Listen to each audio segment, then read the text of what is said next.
So, on that, could you please explain the role of AMH in planning the IVF pathway? Yes, so there are two things we need to distinguish: IVF pathway, IVF protocol. So IVF pathway means whole pathway to achieve successful pregnancy or pregnancies using IVF.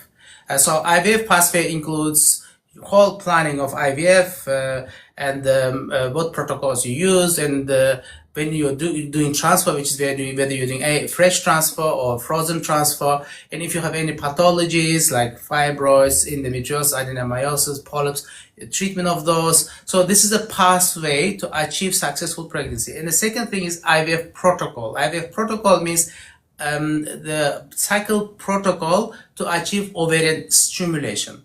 So that's part of IVF pathway.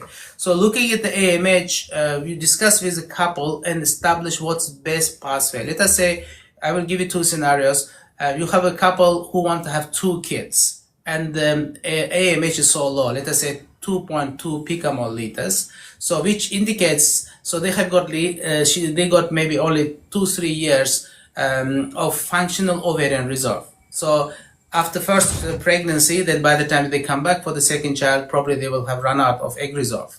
So this is pretty much the only opportunity to preserve their fertility for the second child, which means in this pathway, you discuss with the couple, if they certainly wish to have 2 kids, then they need to bank embryos first before she gets pregnant. Why? Because 9 months of pregnancy, breastfeeding, then after 2-3 years it may be too late. So this is a part of this is the role of AMH. AMH predicts how long you will have ovarian fertility. So, and yeah, in the same couple, for example, if AMH is high, AMH is 25, they don't need to worry. They just can do IVF and get pregnant quickly. Then after 2-3 years, they come back and still they have she will have a lot of high egg reserve. So this helps. And another scenario is let us say a patient has some uterine problems like fibroids, adenomyosis, endometriosis, which needs to be addressed before transfer of embryo. But AMH is very low. Let us say 1.5.